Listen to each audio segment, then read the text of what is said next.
आज महाराष्ट्राच्या आधुनिक औरंग्याचा वाढदिवस। ज्या औरंग्याने स्वतःच्या आई वडिलांना पण सोडलं नाही,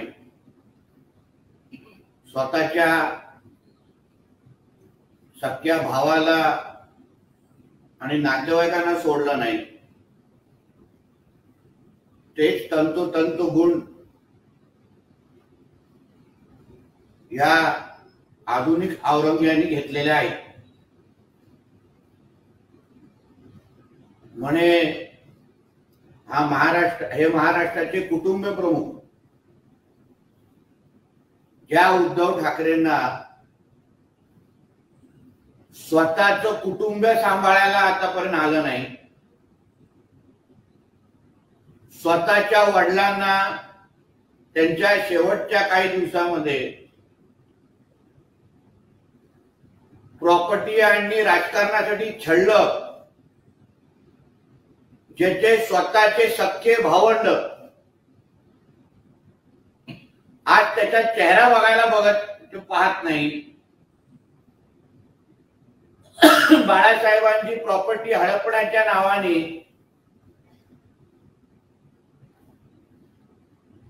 स्वतःच्या सख्या भावाची काय अवस्था केली आहे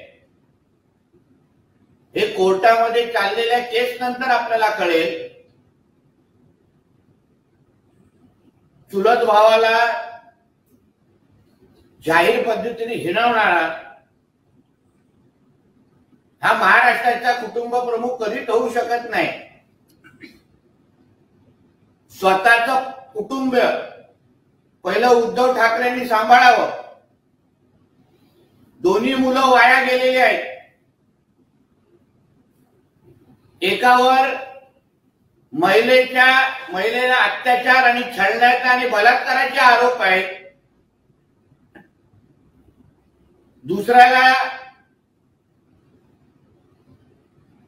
दुसरा किती काळ शुद्धीत दिवसात असतो ह्याचा प्रश्नचिन्ह आहे।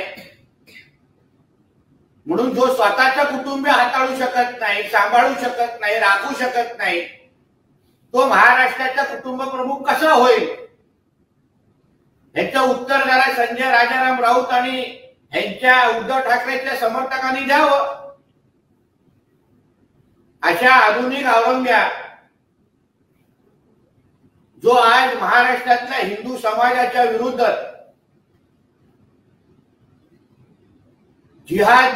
हिंदू हृदय सम्राट हिंदू पण नाही, जिहाद हृदय सम्राट बनवून पाहतोय। आज प्रत्येक जिहादी ज्याचं नाव अभिमानाने घेतात असा हा आधुनिक औरंग्या जिहाद हृदय सम्राट हा महाराष्ट्राच्या नावावर लागलेला एक कलंकच आहे।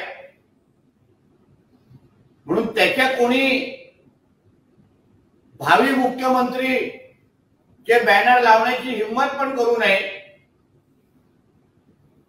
कारण का 2.5 वर्षाच्या महाविकास आघाडीच्या कालावधीमध्ये ह्याच्या चपट्या पायामुळे महाराष्ट्राच्या समोर मोठ्यातलं मोठं संकट उभं राहिलं। ते 2.5 वर्ष उद्धव ठाकरेंच्या मुख्यमंत्रीचे महाराष्ट्राला लागलेली पनवती म्हणून महाराष्ट्राचे लोक ओळखतात।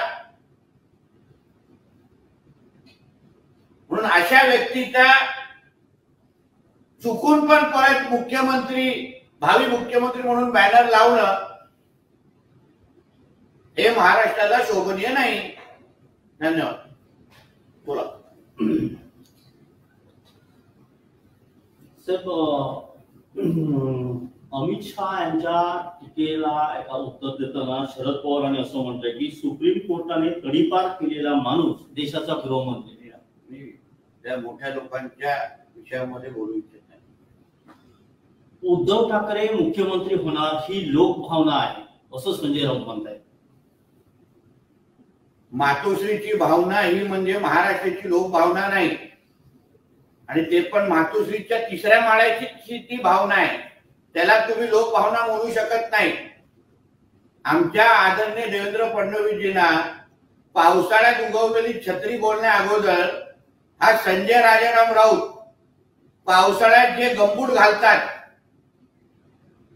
जे प्रत्येक जण पायात टाकून सगळीकडे चिखलामध्ये फिरतात, अशा पद्धतीच्या पावसाळ्यातल्या गंबुटाने आमच्या देवेंद्र फडणवीस साहेबांवर टीका करण्याची आणि थोबाड उघडण्याची हिंमत पण करू नये.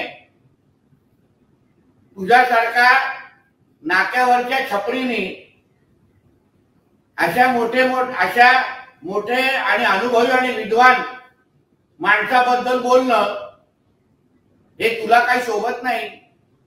नरेंद्र मोदी आणि अमित शहा या दोन व्यापाऱ्यांनी सत्ता, पैसे आणि दहशतीच्या बळावर बाळासाहेब ठाकरे यांची शिवसेना ओंबाळून घेतली असं संजय राऊत म्हणतात. तुझा मालक जो अंबानीजींच्या लग्नामध्ये जो नाचतो गातो आणि ते काय तुम्हा लोकांना चालतात की काय? आज मोदी साहेब आणि अमित शहाजींमुळे महाराष्ट्रामध्ये जो कानाकोपऱ्यामध्ये जो विकास सुरू आहे, आज मोठ्या प्रमाणामध्ये महाराष्ट्रामध्ये निधी येते आहे.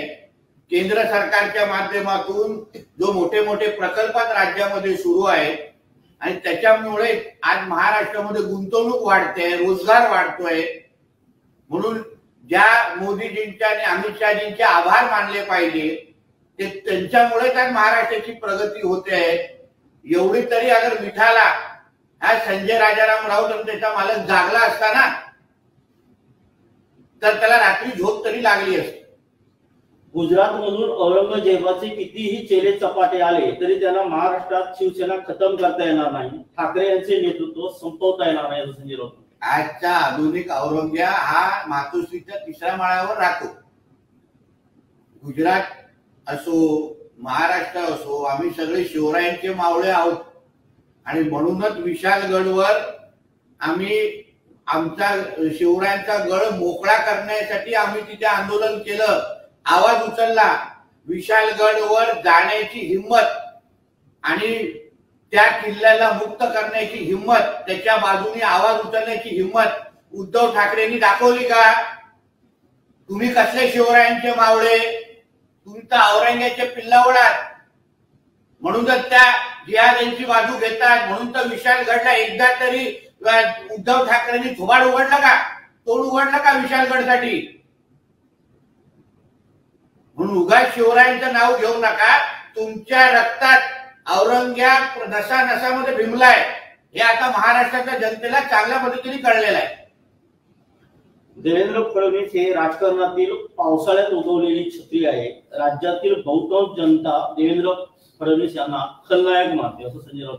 महाराष्ट्रात जरा हा संरक्षण बिगर संरक्षण अगर फिरला ना, तर ह्याला कळेल की देवेंद्रजींचे चाहते किती आहेत आणि देवेंद्रजींचे चाहते ह्याला काय करू शकतात. म्हणून भांडूपमध्ये 4 पोलिसांची संरक्षण घेऊन ते पण देवेंद्रजींच्याच खात्याने दिलेले आहेत. गृह खात्याने दिलेल्या संरक्षण घेऊन जास्त थोबाड उघडू नकोस. आणि तुला एवढं देवेंद्रजींची लोकप्रियता समजून घ्यायची असेल ना, जरा महाराष्ट्राच्या कानाकोपऱ्यात फिर संरक्षण न घेता, मग तुला कळेल देवेंद्रजींची लोकप्रियता किती आहे. देवेंद्र फडणवीस आणि त्यांच्या लोकांनी जी महाराष्ट्रात घाण केली आहे, अस्वच्छता केली, ती आम्हाला साफ करावी लागेल असं संजय राऊत. ऑक्टोबरला महाविकास आघाडीची उरली सुरली घाण हे देवेंद्रजींच्या नेतृत्वाखाली आम्ही साफ करणार आहोत. महाराष्ट्रामध्ये पेस्ट कंट्रोलची मोहीम आम्ही राबवणार आहोत. हे जे काय उगाच मच्छर आणि किडे हे महाविकास आघाडीचे पुढे जे राज्यामध्ये जे फिरतायत ना, ह्यांना आता देवेंद्रजींच्या नेतृत्वाखाली पेस्ट कंट्रोलच्या नावाने महाराष्ट्र आम्ही साफ करून देणार आहोत.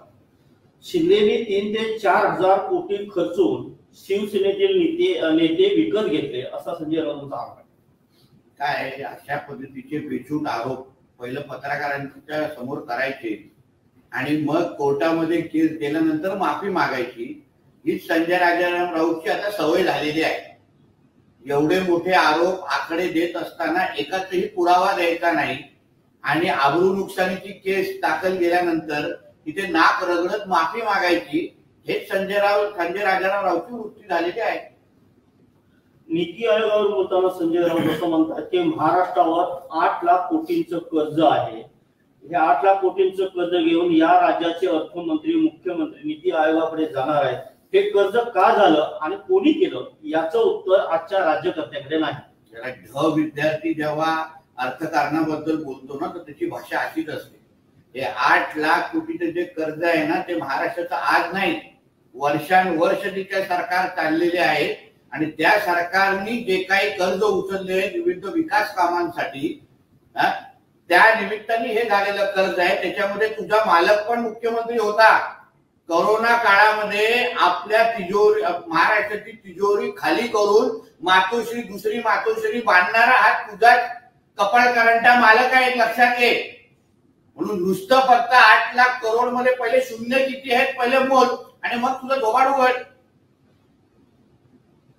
नरेंद्र मोदी म्हणत होते की काळा पैसा आणेन आणि जनतेमध्ये वाटेल, परंतु भ्रष्टाचाराचा पैसा हे करून शाखा प्रमुखांपासून नगरसेवकांपर्यंत विकत घेतले जात आहेत. त्यांना आदरणीय मोदी साहेबांचं नेतृत्वच कळलं नाही. ते अशाच पद्धतीचे बावळट उत्तर आणि वक्तव्य करू शकतात. मोदी साहेबांच्या 10 वर्षाच्या केंद्र सरकारच्या माध्यमातून, ज्या विविध योजनांच्या माध्यमातून आज शेतकरी असो, कामगार असो, सामान्य जनतेच्या खात्यामध्ये जे पैसे पोचतायत, जी निधी पोचते आहे, त्याचा थोडा अभ्यास संजय राजाराम राऊतनी करावं. ते कदाचित 15 लाख पेक्षाही जास्त झाले असतील 10 वर्षामध्ये ते टोटल मारलं तर. आणि त्याचे किती लाभार्थी तुझ्या उभाटा सेनेचे आहेत त्याचे पण जरा यादी पाहिजे तर मी पाठवतो. जाहीर पत्रकार परिषदेमध्ये नरेंद्र मोदीजींची टीका करायची आणि लपून छपून त्यांचे सगळ्या योजनेचा फायदा घ्यायचा. आता लाडली बहीण योजनाच्या लाभार्थी किंवा लाभ घेण्यासाठी आघाडीचे किती कार्यकर्ते राग लावून उभे आहेत ना, याची कधीतरी आता यादी मी प्रकाशित करणार आहे. मग त्या कार्यकर्ते जे लाभ घेण्यासाठी रांगेत उभे त्यांना सांग ते लाभ घेऊ नका, ही योजना भंपक आहे. एका बाजूला कार्यकर्त्यांनी आणि आमदारांनी बॅनर पोस्टर लावायचे लाडली बहीण योजनाची आणि रांगेत उभे राहून लाभ घ्यायचा आणि दुसऱ्या बाजूने या नालायक लोकांनी त्यांच्या नेत्यांनी टीका करायची. अशा पद्धतीचे डबल ढोलकी पद्धतीचे हे लोक आहेत. हे जनता आता ओळखलेलं आहे जनतेने. या महाराष्ट्रात महाविकास आघाडीचे सरकार येणार असल्याची कुठलीही शंका नसल्याचं वक्तव्य काय. सकाळी 11 वाजता 10 वाजता 90 मारण्याचा तो इफेक्ट आहे. महाविकास आघाडीचं सरकार हे येत आहे, हे गेल्या 2.5 वर्षापासून सातत्याने सांगणारा हा वायझड आहे. कधी ह्याचं कुठलंही वक्तव्य खरंच ठरलेलं नाही. 3-3 महिन्यांनी सरकार पडणार असं ह्याचं वक्तव्य आहे. ते मार्चला पडणार, मेला पडणार, फेब्रुवारीमध्ये पडणार. सरकार तर कधी पडलं नाही. हाच आता ऑक्टोबरच्या नंतर ह्याची काय अवस्था ह्याच्या आणि ह्याची पक्षाची होईल हे आता तुम्ही वाट पाहत बघा. सर, राज ठाकरे यांनी त्या दिवशीच्या भाषणामध्ये असं म्हटलंय की हिंदूंमध्ये जी दहन करण्याची जी प्रक्रिया आहे, अंत्यसंस्कार करण्याची प्रक्रिया आहे ती बदलली पाहिजे, कारण खूप वृक्षतोड होते आणि त्यासाठी आता इलेक्ट्रिक वीज दाहिनीचा वापर करावा त्यांचं म्हणणं आहे. काय सगळेच सल्ले आणि सगळ्याच सूचना या हिंदू समाजालाच का दिल्या जातात हा माझा मूळ प्रश्न आहे. मग बकरी ईदला बकरी कापू नका अशा पद्धतीचे सल्ले का देत नाही? तिथे मग प्राण्यांची कत्तल होत नाही का? मग सगळेच सल्ले मला राजसाहेबांना एक प्रखर हिंदुत्ववादी नेते आहेत, त्यांना मला विनंती करायची आहे की हिंदू समाजामध्ये वर्षानुवर्ष चालू असलेल्या ज्या प्रथा परंपरा आहेत त्याला कोणीही हात लावता कामा नाही. पण त्याचबरोबर जे बकरी ईदला बकरी कापली जाते किंवा मोहरमला विविध प्राण्यांवर छळ केला जातो, मग घोडे असतील विविध प्राण्यांवर अक्षरशः त्यांना रक्तबंबाळ केला जातं, याचे व्हिडिओ आमच्याकडे आहेत मोहरमचे. ते बंद करण्यासाठी आपण हिंदुत्वादी विचाराचे सगळे कार्यकर्त्यांनी नेत्यांनी आवाज उचलला पाहिजे, अशी मागणी आम्ही राज साहेबांकडे करीन आणि असं आवाहन त्यांना करीन. साहेब, लाडली बहीण योजनेसाठी आपण एक अभिनव कल्पना आपल्या मतदारसंघात राबवल्याची चर्चा आहे. देवगडमध्ये एक खास विशेष करून त्या योजनेचा आपण आवाहन केलंय. नेमकी ती योजना माझ्या कणकवली देवगड वैभववाडी मतदारसंघामध्ये मला लाडली बहीण योजना ही 100% लाभार्थींपर्यंत पोहोचवायची आणि ह्याचसाठी मी माझ्या तिन्ही तालुक्यांच्या सरपंचांना मी असं आवाहन दिलेलं आहे, किंबहुना त्यांच्यासाठी घोषणा केलेली आहे की जो सरपंच आपल्या गावामध्ये ह्या योजनेचे जास्तीत जास्त लाभार्थी वाढवेल किंवा करेल आणि जेव्हा ती फायनल यादी प्रांतांच्या माध्यमातून आमच्यापर्यंत येईल, त्या माझ्या मतदारसंघातल्या प्रत्येक तालुक्यातल्या पहिल्या 1, 2, 3 क्रमांकाच्या गावांना मी बक्षीस जाहीर केलेलं आहे. पहिलं बक्षीस आहे 25 लाखाची विकास निधी, दुसरं बक्षीस आहे 15 लाखाची विकास निधी आणि तिसरं बक्षीस आहे 10 लाखाची विकास निधी. जो सरपंच आपल्या गावामध्ये ही योजना 100% राबवेल, दुसऱ्या क्रमांकावर राबवेल, त्यांनी ह्या पद्धतीची विकास निधी माझ्याकडून घेऊन जावावी.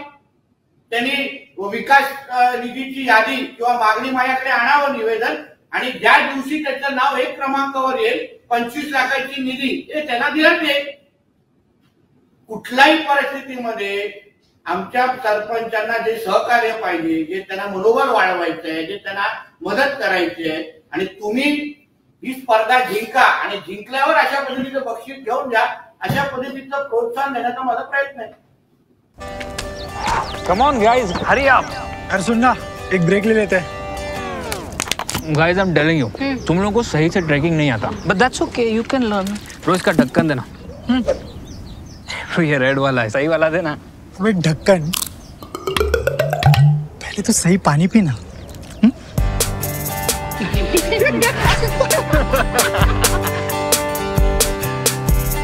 Manikchand Oxyrich, proudly Indian.